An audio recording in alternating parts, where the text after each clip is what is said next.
یاد رکھیے گا کہ انسان اللہ تبارک و تعالیٰ نے اسے کان دیے ہیں تو وہ کچھ سنے گا بھی، اللہ نے اسے آنکھیں دی ہیں تو وہ کچھ دیکھے گا بھی، رب تعالیٰ نے اسے زبان دی ہے تو وہ کچھ بولے گا بھی، اللہ نے اسے ذہن دیا ہے تو کچھ نہ کچھ وہ سوچے گا بھی۔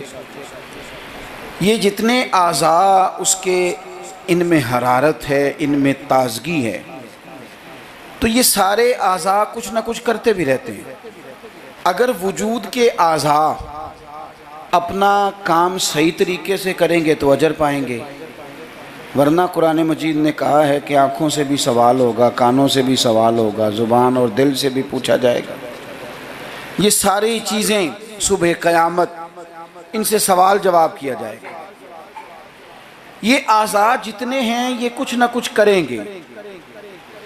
میرے رب کریم نے نبی پاک صلی اللہ تعالیٰ علیہ وآلہ وسلم کی محبت ہم پہ ضروری قرار دے کے پتہ ہے ہمارے اعضاء کی ڈیوٹی کیا لگائی ہے؟ اس نے کہا تم اس طرح کیا کرو، جب دیکھا کرو نا تو محبوب کے جلوے دیکھنے کی کوشش کرو، اور جب تمہارا سننے کو دل کرے تو مدینے والے کی بات سنا کرو، اور جب تمہارا بولنے کو دل کرے تو پھر میرے محبوب کی نعت پر بات کرو۔ یہ اپنے اعضاء کو اس کام لگاؤ، یہ تمہاری محبت مصطفیٰ کریم علیہ السلام میں یہ چیزیں تمہارے لیے دلیل بن جائیں گی، یہ ایک نمونہ بن جائیں گی کہ حضور سے پیار ہے۔ نبی پاک علیہ السلام کا ذکر میری اور آپ کی نعت کا، تعریف کا محتاج نہیں۔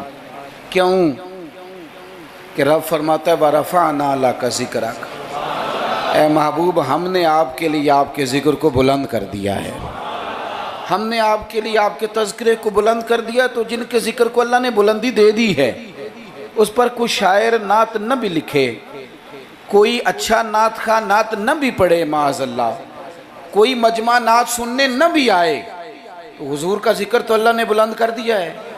لیکن یاد رکھو کہ جب شعر حضور کی تعریف میں لکھا جاتا ہے تو شعر لکھنے والا اپنا کلام سنوار لیتا ہے، اور جب محفل نعت میں لوگ آ کے بیٹھتے ہیں حضور کے نام پہ بیٹھتے ہیں، وہ کسی سیاسی جلسے کے لیے جمع نہیں ہوتے، وہ اپنے کسی دنیاوی مقصد کے لیے احتجاج کرنے جمع نہیں ہوتے، وہ حضور کی میلاد کے نام پر اکٹھے ہوتے ہیں۔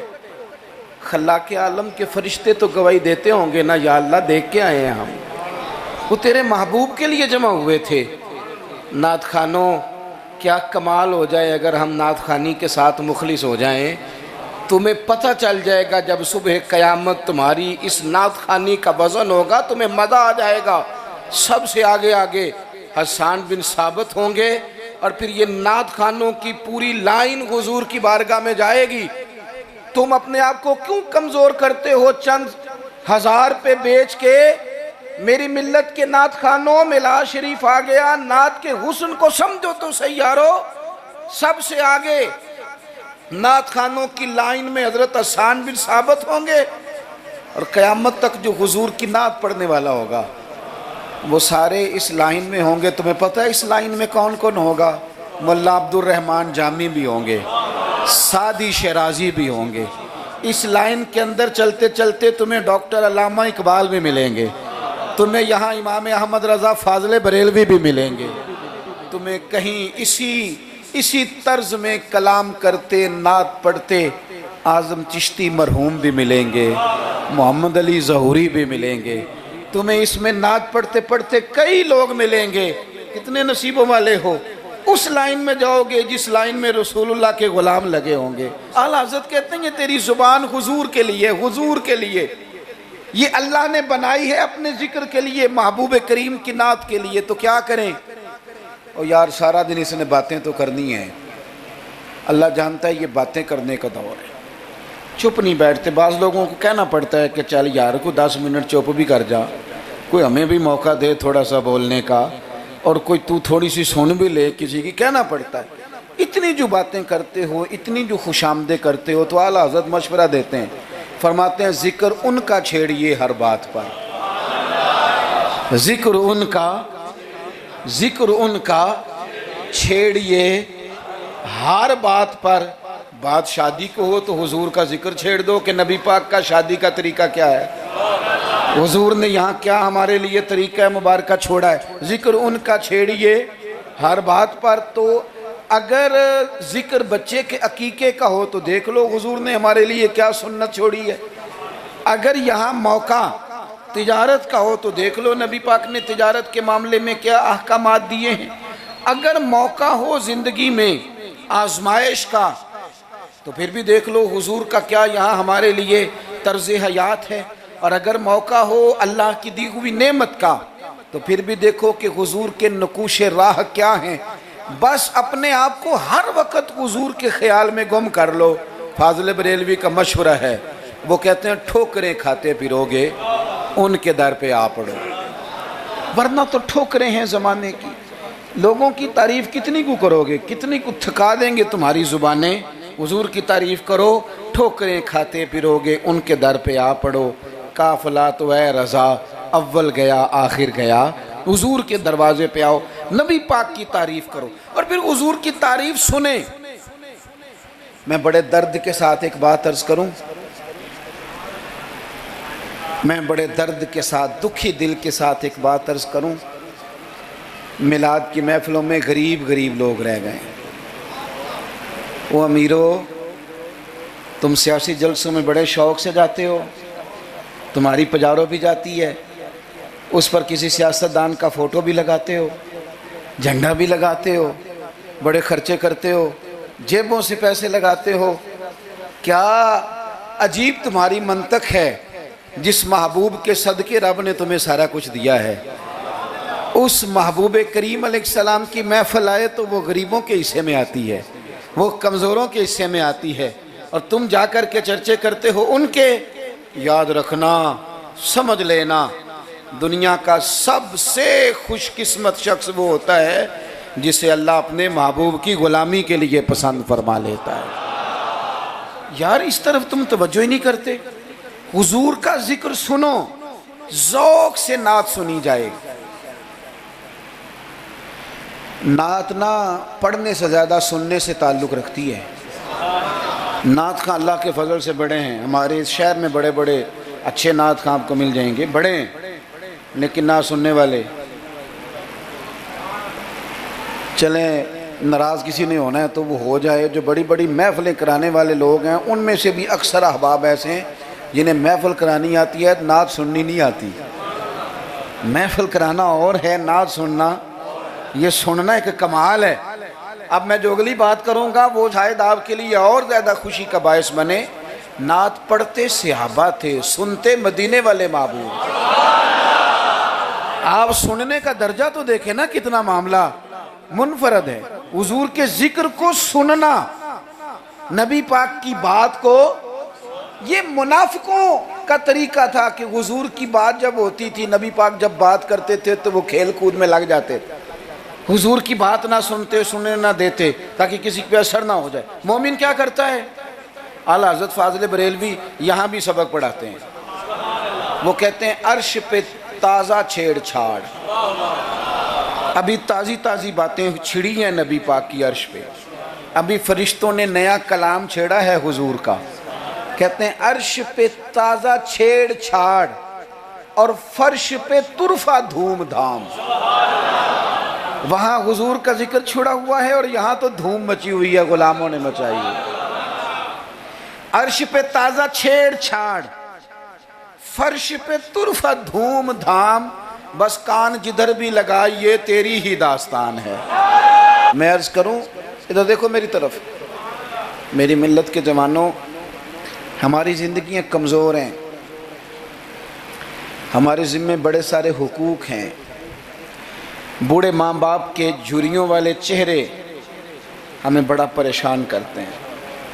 کئی گھروں میں بہنیں ہیں، وہ آتے جاتے ان کے دوپٹے کا وقار برقرار رہے، یہ ہمارے دلوں میں خواہشات چمکتی ہیں۔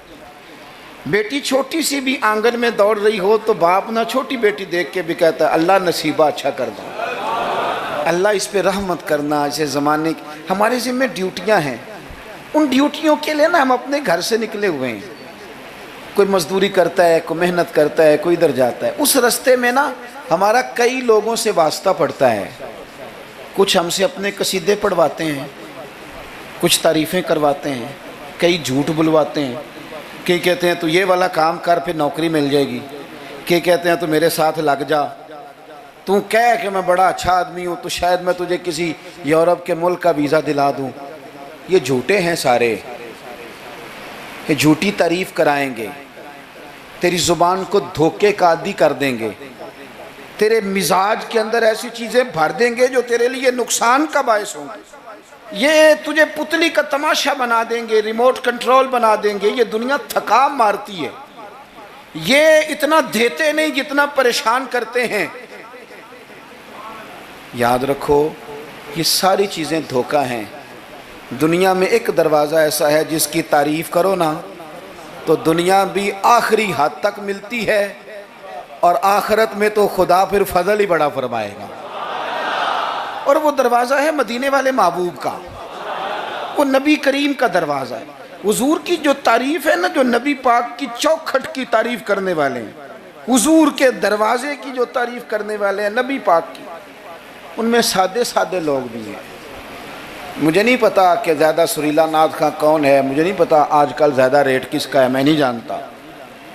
لیکن ایک بوڑھی سی اماں مدینہ شریف میں، سادی بالکل اور ان پڑھ بھی جملے پنجابی کے بھی ٹھیک نہیں ادا کرنے آتے. میں حضور کی بارگاہ کی حاضری دے کے آ رہا تھا تو بالکل باہر نا مسجد نبوی شریف کے جنگلے سے باہر نکل کے وہ بوڑھی اماں، سادے سے کپڑے، پنجاب کی تھی، کسی گاؤں کی تھی، اور عمر بھی بہت زیادہ تھی.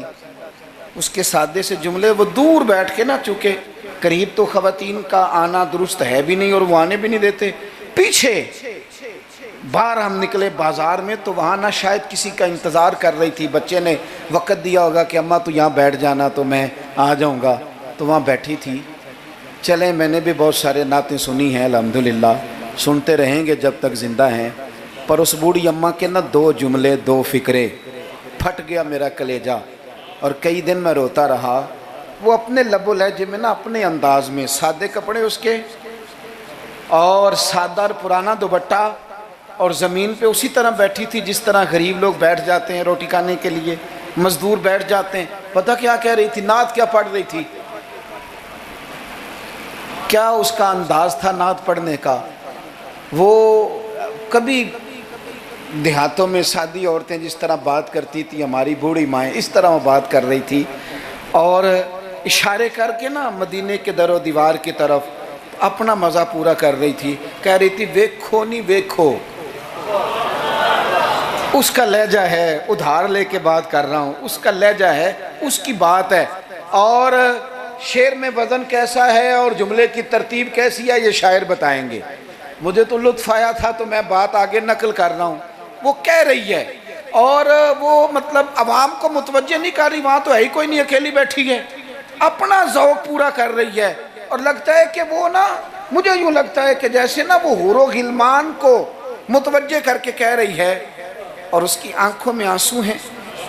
تھوڑی دیر اتنا روتی ہے کہ آواز بھار آتی ہے اس کی، پھر دوبارہ بات شروع کرتی ہے، پھر اپنے پلو سے آنسو پوچھتی. کہتی کیا ہے؟ کہتی ہے ویکھو نی ویکھو کڈے کرم کمائے سوں، میرے جے گندے مندے بھی در تے بلائے سوں. اب ویکھو نہیں ویکھو، ویکھو نہیں ویکھو کڈے کرم کمائے سوں، اب میرے جے گندے مندے بھی در تے بلائے سوں. تھوڑا چاچ جانا چاہیے حضور سے پیار کرنے کا، تھوڑا نا چاچ جانا چاہیے، تھوڑا طریقہ ہونا چاہیے. اس کے لیے مہنگی محفل کی ضرورت نہیں، اس کے لیے ذرا ذوق کی ضرورت ہے. اس کے لیے میرے پاس نا، میں چھوٹا آدمی ہوں لیکن کم از کم 100 مجھے روز پیغام ملتے ہوں گے کہ پیر صاحب ٹائم چاہیے، پیر صاحب ٹائم. اب تو میں کئی دفعہ اتنا مجبور ہو جاتا ہوں کہ سوچتا ہوں یار میں چھوٹا آدمی ہوں، یہ مثلاً کیا کس حد تک انسان جو ہے وہ چلے گا. فجر کے بعد میں نے بیان کیا، زور سے پہلے میں نے بیان کیا، زور کے بعد میں نے بیان کیا، ابھی بھی میں بیان کر رہا ہوں. پر میں اپنی حیاتی تو قربان جاواں، میری تے محمد محمد پکیندے گزر گئی. ہے بڑا مزیدار کام. بڑے لوگ ٹائم لینے آتے ہیں، بڑی بڑی سفارشیں، کہتے ہیں انٹرنیشنل ہماری محفل ہے، انٹرنیشنل محفل ہے، فلانا بھی آیا، فلانا بھی آیا، فلانا بھی آیا، اتنے عمرے کے ٹکٹ، اپنا اپنا ذوق ہے، یہ بھی اچھے لوگ ہیں، کمال بات ہے۔ ایک دور سے جنوبی پنجاب سے بوڑھے بابا جی آئے، ان کو نہیں زیادہ، یہ بڑے سلیقے سے لوگ آتے ہیں، سفارشی رکے بھی لے آتے ہیں، اور بھی بڑی چیزوں کا پتہ ہوتا ہے، کس اینگل سے جائیں گے تو کام بنے گا، سارا سلیقہ آتا ہے۔ لیکن وہ کسی نے کہا تھا کہ لگا جدوں میدان ازل دا تے لوکی چوراں وانگ سدھائے، کسی نے لوٹ لی علم دی دولت، کوئی میر فقیر بنائے، آزم ویخ مقدر ساڈا اسی عشق خرید لے آئے، تے کسے دے سر تے تاج امامت اس علم پڑھاون سکھیا ہے، تے کسے نے پہنے فقر دا چوغا انہیں زہد کماون سکھیا ہے، آزم ویخ مقدر ساڈا اساں یار مناون سکھیا ہے۔ اپنے اپنے نصیب کی بات ہے۔ وہ بڑے لوگ آتے ہیں، میں آپ کو جو بات جہاں آپ کو کھڑا کرنا چاہتا ہوں وہاں آئیے گا۔ ایک سادے سے بزرگ سے، سیدھے سادے تھے، کندھے پہ رومال رکھا، جمعے والے دن میں گزر رہا تھا تو میرے کان میں ہلکی ہلکی بات، پریشرائز کر کے نہیں، کہنے لگے پیر صاحب جدوں بھی ٹائم ہوئے نا، مہینے نو، چون نو، چھیاں نو، سال نو، دو نو، یہ انداز ہے، جدوں بھی ٹائم ہوئے نا تے ایک چھوٹی جی محفل کرنی، میں ماڑا بندہ جے، تھوڑی جی میری تنخواہ ہے، میں کمیٹی پائی یار مہینے پیسے رکھنا، جدوں تھوڑے کٹھے ہو جان تے سونے دا میلاد کردہ۔ بڑی بڑی میں نے تقریریں سنی ہیں، بڑے بڑے واعظ سنے ہیں، حضور کی محبت پہ کلام سنے ہیں، مزہ آ جاتا ہے، لیکن یہ بھی کلام تھا حضور کی محبت کا۔ میں نے پلٹ کے نہ سر سے لے کر پیر تک وہ بابا دیکھا، اس کے نقش و نگار دیکھے، اس کے لبوں کی سادگی دیکھی، اس کا لہجہ دیکھ کے میں نے کہا چاچا جی تسی ٹائم چھڑو، دسو جلسہ کدن کرنا ہے؟ کیوں؟ اس لیے کہ یہاں محبت ضروری ہے، پیار ضروری ہے، یہاں وفا دیکھی جاتی ہے، یہاں دل کا جذبہ دیکھا جاتا ہے۔ بارگاہ رسالت مآب میں نہ لفظوں کے تراشے، نہ تیری آواز کا ترنم، نہ تیرا جھومنا، نہ تیرا تڑپ آنا، نہ تیرا محفل میں سچا جھوٹا وجد کرنا، ان میں سے کوئی چیز قابل قبول نہیں۔ وہاں تو دیکھا جاتا ہے تیرے سینے میں میرے محبوب کی محبت کتنی ہے، اور وہ محبت ہونا ضروری ہے، وہ محبت ہونا ضروری ہے، قریب ہونا بھی ضروری نہیں، وہ محبت ہونا ضروری ہے، سامنے ہونا بھی ضروری نہیں۔ محبت تگڑی ہو، خالص ہو، رسول اللہ صلی اللہ علیہ وسلم کو ٹوٹ کے چاہا جائے، اگر غلام حضور تک بھی نہ پہنچ سکے تو نبی پاک مولا علی اور فاروق اعظم رضی اللہ تعالی عنہما کو جبہ دے کے کہتے ہیں جا کے میرے اویس کرنی کو پہنچا دینا۔ جو چیز ضروری ہے اس پر توجہ دیں، اپنے سارے وجود کو حضور کی محبت میں ڈھال لیں، نبی کریم سے پیار کریں، اور اپنی روزمرہ کے معاملات میں ہر جگہ آپ صرف طلاق کا مسئلہ ہی جا کے مولوی صاحب سے پوچھتے ہیں، آپ صرف یہی پوچھتے ہیں کہ جناب وہ فلانی چیز جو ہے وہ ہم نے ناراض نہیں ہونا، یعنی ہر مرد نے یاد کر لیا ہے کہ 4 شادیاں جائز ہیں، تو میں کہتا ہوں اس کے علاوہ بھی بڑا کچھ جائز ہے، کہ صرف یہی آپ کو ایک مسئلہ آتا ہے کہ شریعت میں 4 شادیاں جائز ہیں، اور بھی بڑا کچھ جائز ہے وہ آپ نہیں کرتے، یہی اپنی مرضی کی چیز یاد رکھنی ہے۔ کبھی جا کے مولانا سے ہر بات پوچھو، ان سے پوچھو مولانا دکان ڈالنے لگو میرے مدینے والے کا طریقہ کیا ہے، یہ بھی ذکر رسول ہے۔ آپ اپنے علامہ صاحب سے، خطیب صاحب سے پوچھیں کہ رب نے مجھے بیٹا دیا ہے، نام کس طرح رکھوں، میں اس کے سار کے بال کس طرح اترواؤں، عقیقہ کس طرح کروں، مجھے بتائیں۔ یہ بھی تو حضور کی سنت ہے، یہ بھی تو ذکر رسول ہے۔ آپ کو میرے بھائی کل والے دن اگر حضور کی نعت یاد آ رہی ہے تو بیٹے کی مہندی والے دن کیوں حضور کی یاد نہیں آتی؟ ہر مقام پر نبی پاک کا تذکرہ، اور شوق سے اور ذوق سے اور تڑپ سے اور کیفیت کے ساتھ، خالی نعرے نہیں۔ کچھ جگہیں ایسی ہوتی ہیں جہاں بندے کی باڈی لینگویج بھی بتاتی ہے، لفظ ساتھ نہ بھی دیں اس کا وجود بتاتا ہے کہ اسے پیار ہو گیا حضور سے، اس کی طبیعت بتاتی ہے۔ آپ دیکھیے ہمیں کتابوں میں ملتا ہے سیاستہ کی صحیح روایات میں کہ یہودیوں کا ایک بچہ تھا، وہ چھوٹا بچہ تھا، وہ کوئی لمبی چوڑی بات کرنے کی پوزیشن میں نہیں تھا، بس آ کے نا حضور کے سامنے کھڑا ہو جاتا. اور شارحین کہتے ہیں زیادہ پتہ وہ ڈیوٹی کیا کرتا تھا، بس محبوب کا چہرہ دیکھتا رہتا تھا، بس دیر تک نہ حضور کو دیکھتا رہتا. نبی کریم کبھی کبھی کوئی کام بتاتے تو کر آتا، یہودی کا بیٹا تھا، پیار ہو گیا اسے نبی پاک سے. آپ کے بیٹے کو بھی ہو سکتا ہے، میرے بیٹے کو بھی ہو سکتا ہے. شرط یہ ہے کہ وہ اپنے ابا سے حضور کی نعت سنے. اس نے اپنے ابا سے دولت کی تعریف سنی تو اسے دولت سے پیار ہو گیا. اس نے اپنے ابا سے سنی نا بات کہ فلانے کا بیٹا ڈاکٹر بن گیا تو پیسے بڑے کما رہا ہے، فلانے کا بیٹا کاروباری ہے تو آگے بڑا گزر گیا. جو سنا سو اس کے دل میں آ گیا. اگر یہ سنے گا تو حضور کا پیار بھی آ جائے گا. وہ نبی کریم کی بارگاہ میں کھڑا رہتا ہے، حضور کی زیارت کرتا ہے، خدمت کرتا ہے یہودی کا بیٹا. میرے محبوب بڑے کریم ہیں. میں بڑی ذمہ داری سے آپ کو عرض کرتا ہوں، حضور بڑا ہی اجر عطا کرتے ہیں. وہ یہودی کا بیٹا تھا، بیمار ہو گیا، قربان جائیں. دو ایک دن نظر نہیں آیا تو حضور فرمانے لگے چلو نا تیمارداری کرنے چلے. حضور تیمارداری کرنے کیسے نصیب ہیں، کیسی خوش بختیاں ہیں. سرکار سرانے بیٹھے ہیں، نبی کریم علیہ السلام کرم فرما رہے ہیں. حضور کی وہ محبت دیکھی نا تو وہ غریب یہودی، اسے پتہ تھا سرداروں کے طریقے کیا ہیں، اسے پتہ تھا چودھریوں کے سلیقے کیا ہیں، اسے خبر تھی کہ خان ہو تو ان کے مہمان بھی کوئی خان ہی ہوتے ہیں. انہیں خبر تھی کہ عام لوگوں کا طرز حیات کیا ہے. لیکن وہ سمجھ گیا کہ میرے جیسے غریب کے بچے کی تیمارداری کرنے جو آئیں وہ دنیا دار نہیں، وہ اللہ کے سچے رسول ہیں. حضور صلی اللہ علیہ وسلم نا اس چھوٹے بچے سے بات کر رہے ہیں. ادھر دیکھنا میری طرف، چھوٹے بچے سے. اب میں نے جو بات کہنی ہے اگر آپ کی سمجھ میں آ گئی تو ٹھیک ہے، نہ بھی آئی تو بات ٹھیک ہے. پیار نبی پاک سے خالص کرنا، انشاءاللہ رسول پاک تیمارداریاں فرمائیں گے، کرم نوازیاں فرمائیں گے. پیار خالص کرنا، نیرا نعرہ نہ لگانا، صرف تقریر میں بات نہ رہے، نکابت خطابت اور یہ مائک کی حد تک چیزیں نہ رہ جائیں، کوئی اس کا عملی ثبوت بھی ہمارے سامنے آئے. حضور اس بچے سے بات کر رہے ہیں، فرماتے ہیں کلمہ نہیں پڑھ لیتا. قربان جائیں. کسی کو ابا نے کلمہ پڑھایا، کسی کو اماں نے پڑھایا، کسی کو مفتی صاحب، پیر صاحب، علامہ صاحب، صوفی صاحب، درویش نے پڑھایا.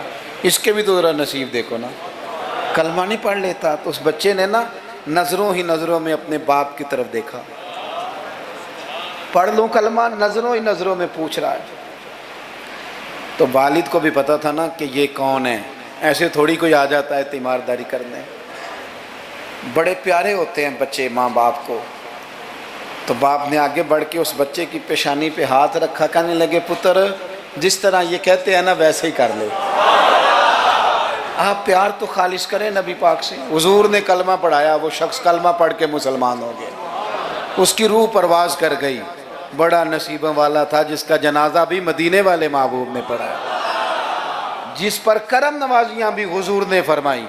میرے بھائی حضور کے ساتھ پیار ہو. اپنے گجرانوالہ میں ایک دن سفر کر رہا تھا تو روڈ سے نیچے اترا ہوں، بالکل عین فجر کے بعد مجھے کہیں دور جانا تھا. تو سامنے نا بڑا سارا لکھا ہوا تھا، کیا آج آپ نے درود شریف پڑھا ہے؟ وہ پڑھا، میں نے پڑھا تو میں نے درود شریف پڑھنا شروع کر دیا، یعنی جاری ہو گیا. جس نے لکھا ہے اللہ اسے جزا عطا کرے، جس نے لکھا ہے اللہ اسے. یہ مسجد میں کسی جگہ نکلتے وقت، آتے وقت، جاتے وقت، دکان پہ آپ درود شریف لکھ دیتے ہیں نا، ایک دفعہ تو بندہ نظر اٹھاتا ہی ہے نا پڑھنے کے لیے. تو آپ بتائیں اگر کسی نے دیکھ کے ایک دفعہ بھی پڑھ لیا تو لکھنے والے پر اللہ کتنا فضل فرمائے گا. درود و سلام نا طبیعت کو میٹھا کر دیتا ہے، طبیعت کو ٹھنڈا کر دیتا ہے. مولانا ابو نصر رحمت اللہ علیہ وہ فرمایا کرتے تھے، کہتے تھے میں رات کو نا کبھی کبھی مدینہ شریف نکلتا تھا تو ایک درویش دودھ لے کے باہر آیا کرتا تھا. دودھ لے کے وہ باہر نکلتا تھا تو پتہ کہتا کیا تھا؟ کہتا تھا دودھ پی لو. تو لوگ پوچھتے تھے کتنے کا ہے؟ کہتے کوئی نہیں، بس تم دودھ پی لو اور مدینے والے پہ درود پڑھ دو. بھائی اتنا ہی، اتنی بات ہے، پیتے جاؤ اور درود شریف پڑھتے جاؤ. ایک تو درود و سلام پڑھنا ہے پورا ربیع الاول شریف۔ دوسری گزارش اس ماہ مبارک میں میری آپ کی خدمت میں یہ ہے کہ سیرت کا کوئی ایک سبق ہر روز، میلاد شریف کے 30 دنوں میں سیرت کا ایک پورا باب، اس کو 10 منٹ میں، 15 منٹ میں، 7 منٹ میں اگر بیان کیا جا سکے، ایک باب لوگوں کو بتاؤ نا کہ میرے نبی پاک کا حلم کس طرح کا تھا، لوگوں کو بتاؤ حضور کی حکمت کس طرح کی تھی، لوگوں کو بتاؤ رسول پاک کی سچائی، دیانت، امانت کے معاملے میں سیرت کا منہج اور معیار کیا تھا، لوگوں کو بتاؤ تو صحیح کہ مدینے والے پہنتے کس طرح کا تھا، کھانے میں طرز محبت کیا تھا، حضور کی سیرت کا ایک پہلو روز میں اکثر اپنے آپ سے کہتا ہوں ہم نے حضور کی سیرت کھول کے بیان نہیں کی، کاش ہم حضور کی سیرت کھول کے لوگوں کو سناتے، کھول کے مطالعہ کرتے، ریسرچ کرتے، بیان کرتے، تدریس کرتے، بتاتے، پڑھاتے، سناتے۔ میری ملت کا کوئی جوان کسی ایکٹر اور کرکٹر کو آئیڈیل نہ بناتا، کسی موٹیویشنل سپیکر کے پاس جا کے نہ بیٹھتا، کہیں سے وہ اپنی ذہن سازی نہ کراتا، کہتا چپ کر، مجھے پتہ ہے میرے نبی پاک کا مصیبتوں میں طریقہ کیا رہا، مجھے پتہ ہے حضور کا نعمتوں میں طریقہ کیا رہا، مجھے پتہ ہے رسول پاک علیہ السلام کا گھر والوں کے ساتھ رویہ کیا رہا۔ سیرت کے باب پورا ربیع الاول آپ سنیں بھی اور کوشش کریں۔ ایک کتاب ہے سیرت کی، بڑی سادی سی کتاب ہے، سیرت مصطفیٰ، علامہ عبد المصطفیٰ اعظمی رحمۃ اللہ علیہ ایک بزرگ گزرے ہیں، انہوں نے لکھی ہے، سادی سی ایک ہی جلد میں، ذرا زیادہ آسان ہے، وہ کتاب لے لیں آپ، اور اس کتاب کو نا آپ حضور کے جو اخلاق کے باب ہیں، جو شمائل ہیں، خصائل ہیں، فضائل ہیں، ان کو پہلے پڑھیں، اور آپ ذرا تھوڑا سا نا غور کے رک کے حضور کی سیرت مبارکہ کے جملے، یہ ربیع الاول شریف نہ سارا حضور کی یادوں کے نام کر دیں، آپ یقین کریں گے سیرت تعمیر کر دے گی آپ کو، آپ کی شخصیت کے اندر جتنی کمزوریاں ہوں گی، حضور کی سیرت مبارکہ پڑھنے کی برکت سے اللہ وہ ساری کمزوریاں اپنے فضل سے دور فرمائے گا۔ آخری بات آپ کی خدمت میں یہ عرض کرنی ہے، خدا را محافل کا ماحول بہت سنجیدہ کر لیں، بہت سنجیدہ، محفل روحانیت والی بنائیں۔ میں تمام محافل کرانے والوں سے، پورا ربیع الاول شریف محفلیں کرانے والوں سے اپیل کروں گا کہ محفلوں میں کیمروں کا استعمال ذرا کم کریں، تھوڑی مہربانی کریں۔ چلیں ریکارڈنگ کے لیے کہیں ایک آدھ کیمرہ آپ ضروری سمجھتے ہیں تو ہر بندہ فوٹو سیشن کر رہا ہے، ہر شخص کومنٹس دے رہا ہے، کم سے کم اس کا آپ استعمال کریں۔ کوشش کریں محفل میں وضو کر کے آئیں، سر ڈھانپ کے آئیں، حضور علیہ السلام کی نعت سننی ہے، خوشبو لگا کے آئیں، نبی کریم کی محفل نور میں بیٹھنا ہے، وہاں ادب کے ساتھ آئیں، خشوع کے ساتھ آئیں، توجہ آپ کی نعت خواں کے شعر پہ ہو، آپ محفل پہ کوئی تبصرہ نہ کریں۔ نعت خواں جو مال اکٹھا کر کے طے کر کے اپنی جان پہ ظلم کرتے ہیں وہ سب کو پتہ ہے، لیکن وہ تو کر ہی رہا ہے نا جو کر رہا ہے، ہمیں غیبت کر کے کیا ملے گا؟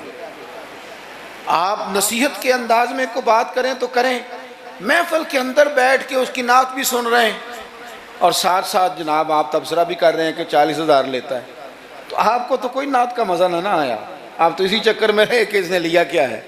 آپ چھوڑیں اس بات کو، آپ اپنا سرور اور ذائقہ پورا کریں، خوبصورت محفل کریں، کوشش کریں اتنا رش نہ ڈالیں کہ وہ مجلس اتنی لمبی ہو جائے کہ پھر صبح فجر کی نماز کے لیے لوگوں کے لیے مشقت بنے۔ آپ 1-1.5 گھنٹے میں بڑا معقول پیغام، سونی نعت، ویسے بھی اگر آپ ایک آدھ نعت خواں کو دعوت دیں گے تو اس کا فائدہ آپ کو یہ ہوگا، میرے بھائی کے سٹیج پہ لڑائی نہیں ہوگی کہ پہلے میں نے جانا ہے اور میں نے 6 جگہ پہ جانا ہے اور میں تو آ گیا ہوں تو میرا شکر ادا کرو، یہ جان چھوٹی رہے گی آپ کی۔ آپ اچھے طریقے سے ایک شخص کو موقع دیں، وہ 2 نعتیں پڑھے، 3 پڑھے، ایک سونی تلاوت کریں۔ ایک بات جو ہر سال کہتا ہوں پھر کہہ لوں، محفل میلاد میں وہ والا کام نہ کریں جو ہم سیاستدانوں کے مسئلے میں کرتے ہیں۔ یہ نہ ہو کہ میلاد کی سٹیجوں پہ بھی پھر تگڑے تگڑے لوگ جمع ہو جائیں، غریب بیچارے میلاد میں بھی پیچھے پیچھے ہی رہ جائیں، وہ ڈھونڈتے ہی رہیں کہ ہمیں عزت کس دن ملنی ہے۔ بس جس کے ہاتھ میں نوٹوں کی دتھی ہو، اس کی سیٹ بھی اگلی ہو، سارا سال بے شک مسجد نہ آئے۔ یہ رویہ ٹھیک نہیں، یہ انداز تکلیف دہ ہے غریبوں کے لیے۔ آپ یہ رنگ اختیار ہی نہ کریں، اور مہربانی کریں۔ آپ تو کہتے ہیں کہ میلاد شریف کا لنگر برکت والا ہے، اور آپ تو کہتے ہیں یہ محفل سارا سال برکت والی ہوگی، تو آپ کے بیٹے کے نام کی جو دعوت ہوتی ہے ولیمے کی، اس میں بھی آپ چھتوں سے ڈبے پھینکتے ہیں چاولوں کے، اس میں بھی آپ یہی سلوک کرتے ہیں جوس والے ڈبوں کے ساتھ کہ چھت سے پھینک دیں، یہ لے لو میلاد کا ہے، میرے بیٹے کے ولیمے کا، اس طرح پھینکتے ہو۔ تو یہ حضور کے میلاد کے ساتھ یہ حال ہے۔ آپ وہاں بھی آپ نے ناراض نہیں ہونا، میں آپ کو چونکہ میں روز جاتا ہوں تو میں حقیقت بتا رہا ہوں۔ چودھریوں کے لیے، خاص لوگوں کے لیے سونے دسترخوان، اعلیٰ غذائیں چن دیں آپ نے، اور جناب وہ جو غریب طبقہ بیچارہ آیا تھا اس کو چھاپروں میں چاول پھینک دیا آپ نے۔ چے مانا دارت، اگر یہ لنگر میلاد کا ہے چاول والا، یہ اگر غریب کے گلے سے اتر جاتا ہے تو نعت خواں کے گلے سے بھی اتر جائے گا، پیر صاحب کے گلے سے بھی اتر جائے گا۔ کوئی اتنی مصیبت والی بات، ایک جیسا لنگر، یہ کیا بات ہوئی؟ بزرگوں کے نام کا جو لنگر سادہ ہو وہ مرید کھائیں۔ اور جناب وہ اقبال نے کہا تھا کہ مرید بیچارے کو میسر نہیں مٹی کا دیا بھی، اور گھر پیر کا بجلی کے چراغوں سے ہے روشن یہ رنگ۔ آپ عشرت قدوں میں رہیں، اور آنے والا اس کو سڑک پہ بھی سونے کی جگہ نہ ملے۔ یہ حضور کا میلاد ہے، آپ طے کر لیں کہ رسول پاک نے بتایا ہے کہ جس پلیٹ میں روٹی ابو بکر صدیق کھائیں گے اسی میں بلال حبشی بھی کھائیں گے۔ یہ طے کیا ہے میرے رسول پاک نے۔ ملت کے جوانوں طے کرو حضور کے میلاد پر کہ جس پلیٹ میں کھانا فاروق اعظم نے کھایا ہے اسی میں کھانا حضرت عامر بن فہیرہ نے بھی کھایا ہے، اسی میں سلمان فارسی نے بھی کھایا ہے، صہیب رومی نے بھی کھایا ہے۔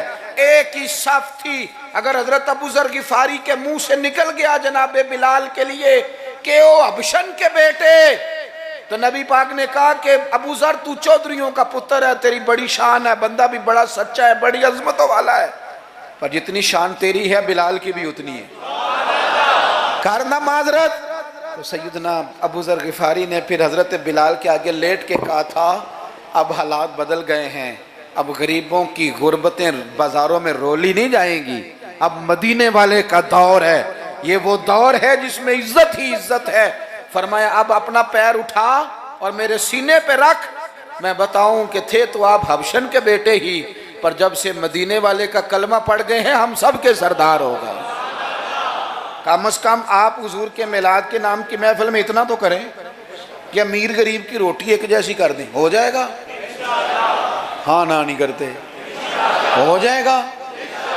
یہ کم از کم اتنا تو کریں نا، آپ سادہ کریں چیزوں کو، اور غریبوں کو بٹھا کے نا، یہ بڑا کمال ہوگا۔ روز محفل ہونی ہے، سونا لنگر، صاف ستھرا، اور امیر روز ہی گوشت کھاتے ہیں۔ آپ جب بہترین گوشت ڈال کے کھانا پکائیں تو وہ بیچارہ غریب جو مزدوری کر کے آیا، جس کے بچے ہفتے کے بعد بھی گوشت نہیں کھاتے، وہ بھی ذرا اپنے تینوں بیٹے لے کے آئے، پلیٹ میں بیٹھ کے لنگر کھائے، اور اس کے دو بیٹے پوچھے ابا جی آج بڑا مزہ ہے روٹی کا، تو وہ کہے پتر آج میلاد مصطفیٰ ہے میرے نبی پاک، آج محفل ہے حضور کے نام کی۔ مجھے لگتا ہے کہ وہ 3 سال کا بچہ بھی منہ کے اندر بوٹی رکھے ہوئے بھی یاد کر لے گا کہ جب حضور کا میلاد ہوتا ہے نا پھر غریب امیر کٹھے بیٹھ کے کھانے کھاتے ہیں، یہ وہ یاد کر لے گا اور اسے ہمیشہ یاد رہے گا۔ آپ یقین کریں آج تقریر شکریر نہیں، موضوع نہیں، آج تو میں جذبات کا اظہار کر رہا ہوں، پہلی محفل میلاد میں حاضر ہوں، جذبات کا اظہار کر رہا ہوں اور آپ کو سبق دے رہا ہوں کہ پورا مہینہ کس طرح کر کے چلنا ہے۔ سونا ذکر کرنا ہے انشاءاللہ پورا مہینہ، اور سونی نعتیں پڑھنی ہیں انشاءاللہ، صبح و شام درود شریف پڑھنا ہے انشاءاللہ تعالی، اور انشاءاللہ تعالی مٹھائی کھانی بھی ہے، کھلانی بھی ہے انشاءاللہ، پورا لطف۔ مجھے ایک صاحب کہنے لگے، دلیلیں اپنی جگہ ہوتی ہیں، مجھے کہنے لگے ویسے آپ کے میلاد کے بارے میں جذبات کیا ہیں؟ آپ کے جذبات کیا ہوتے ہیں ربیع الاول میں؟ میں بات ختم کرنے لگا ہوں. میں نے انہیں کہا کہ میں کسان کا بیٹا ہوں. میرے ابا جی نا کھیتوں میں کھاد بکھیرا کرتے تھے, کھاد کھلاری دی سی نا, تو وہ ایک طریقہ تھا ان کا کہ وہ نا لے کے نا پرنا رومال تو گلے کے ساتھ باندھ لیتے تھے, یوں پیچھے یہاں باندھ لیتے تھے اور آگے سے اس کو پکڑ لیتے تھے, اس میں کھاد ڈال لیتے تھے, تو پھر اس میں سے نکالتے رہتے تھے اور کھیتوں میں. میں نے اس سے کہا کہ یہ جو تو کہتے ہیں نا کہ تیرا میلاد کے بارے میں جذبہ کیا ہے, تو میں نے کہا میرا میلاد کے بارے میں جذبہ یہ ہے کہ میرا دل کرتا ہے 12 ربیع الاول کو فجر پڑھوں اور وہ رومال گلے میں باندھ لوں, اس کے اندر مٹھائی ڈال لوں اور گلی گلی نکل جاؤں اور ہر ایک کے منہ میں لڈو ڈال کے کہوں کھا آج میرے نبی کا میلاد. میرا جذبہ ہے میلاد کے لیے, یہ میرا جذبہ ہے. کیوں؟ اس لیے کہ چمک تجھ سے پاتے ہیں سب پانے والے, میرا دل بھی چمکا دے چمکانے والے, تو زندہ ہے واللہ تو زندہ ہے واللہ, میرے چشم عالم سے چھپ جانے والے. اور پھر اعلیٰ حضرت فرماتے ہیں کہ تیرا کھائیں تیرے غلاموں سے الجھیں, ہیں منکر عجب کھانے غرانے والے. عجیب تماشا ہے, حضور کا کھا کے حضور کے غلاموں سے الجھتے ہیں. اے منکر عجب کھانے غرانے والے. اور کمال کر دی, کہنے لگے رہے گا یوں ہی ان کا چرچا, رہے گا یوں ہی ان کا چرچا, رہے گا یوں ہی ان کا چرچا رہے گا, وہ پڑے خاک ہو جائیں جل جانے والے. رہے گا یوں ہی ان کا پڑے خاک ہو جائیں جل جانے والے. اور پھر فرماتے ہیں کہ ان کی مہک نے دل کے غنچے کھلا دیے, وہ جس راہ چل دیے ہیں کوچے بسا دیے ہیں. ان کی مہک نے دل کے غنچے کھلا دیے ہیں, جس راہ چل دیے ہیں کوچے بسا دیے ہیں. اور کیا خوب کہا, فرمانے لگے فاضل بریلوی رحمت اللہ تعالی علیہ کہ میرے کریم سے گر قطرہ کسی نے مانگا دریا بہا دیے.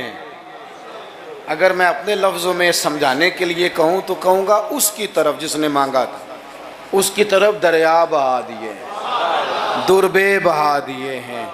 بھائی خوب حضور کا ذکر کریں, لیکن سنت کی, شریعت کی, دین کی مکمل پیروی کریں. اللہ کے حضور دعا کرتا ہوں جو کہہ سکا ہوں اللہ قبول, جہاں ہم بھول گئے اللہ ہم سے درگزر فرمائے.